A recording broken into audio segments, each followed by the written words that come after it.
Hello, welcome to Creo. This is going to be your first exercise and I'm going to give you a tutorial on how to complete this task. What you're going to need to do is complete a model of a step block, this basic step block. Then what you'll be required to do is present it in a drawing file, which then you can export as a PDF, which will look something like this. Okay? First thing you're going to do is we'll go back into here. You're going to create a new part and we'll call this step block.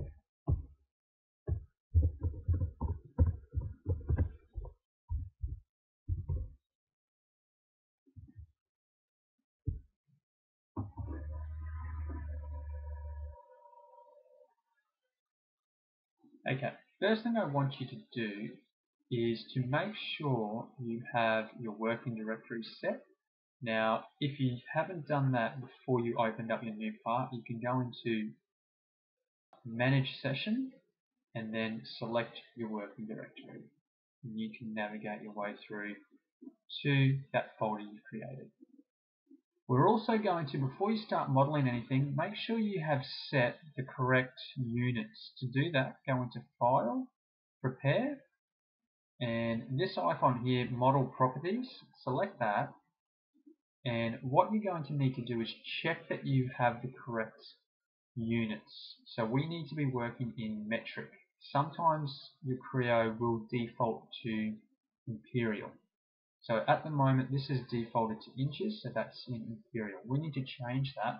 So if you have a look here, click change, this unit manager box will appear and we need to move that from inches second to millimeter kilogram second.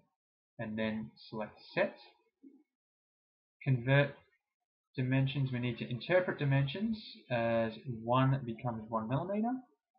OK. And then go into the Units tab and find millimeters. Select millimeters and then close. You'll now notice that we're working in millimeters and that's the correct unit we want. Close that. Now that we have that set, what we're going to do is start our first sketch. So I'm going to select the top plane here, sketch. Now remember, at the moment we're in a 3D view, you need to change to 2D view. To do that, in your menu down the bottom, hover over sketch view and select sketch view. That then puts that into a 2D view for you. Makes it a lot easier to sketch. We're going to start off with a rectangle. I want a center rectangle and we're going to start from the center of those planes so it snaps there. So don't have it, it's a lot harder if you have it sort of floating around the plane, so have it in the center of your plane. Left mouse click and just randomly drag that there. You'll notice that at the moment I'm still in a rectangle tool.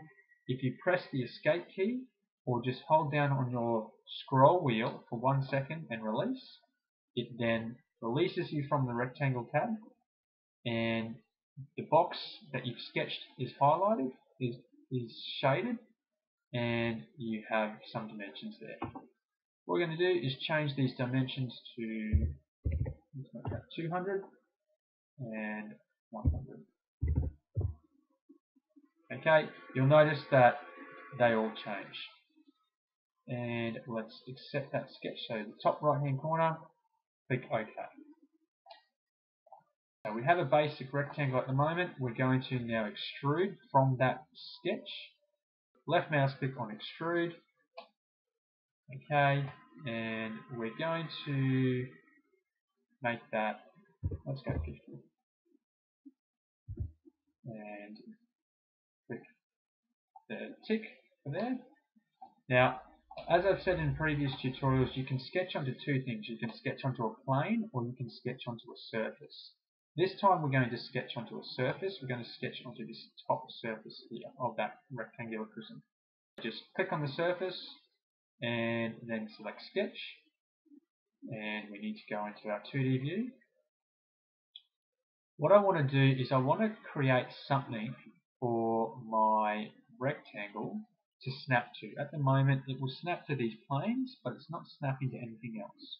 To do that, we can add some references. If you go to the top left-hand corner of your ribbon and select References, and I'm going to select Highlight. So hover your cursor over that edge and you'll see it goes green. Select that. Now you have a dotted line. Let's reference that line, and here, and that one, and we'll close that. Go back to your rectangle tab, and I'm going to use the corner rectangle. So we're starting off in this corner, and we're going to go to there, and you can see that snaps to that point. Makes it a lot easier for me in completing a sketch. We don't need to alter the dimensions there because they're snapped to those points. And select OK. Extrude, and let's make that 50 like we did before, and OK. Now, just looking at that, that looks a little bit odd at the moment. So what I'm going to do is show you now is how you can edit that model, some of those features in that model, using the model tree. So I have two extrusions, and for each extrusion I've done one sketch. If you click on this drop down arrow, it will open up the sketch. So I have the extrusion and the sketch. To edit that sketch, if you hold down on your right mouse button and click Edit Definition, I now can change some dimensions here. Okay? I'm not going to change them at the moment, but that's how you can change it. I am, however, going to change some of these extrusions. So I'll open those back up so you can see we have a sketch in there, a sketch there. I'm going to change, first of all, that extrusion. So I'm going to right click on the extrude and edit definition, and you'll see now it's live. I'm going to change this now up the top to 75. Hit enter and click the tick. We'll do the same to the other extrusion as well. So right click, edit definition, and I want to make that 75. And click on the tick. Okay, that looks a little bit better. So we've shown you here some very basic sketches and extrusions, and also how to use the model tree in editing some of those features.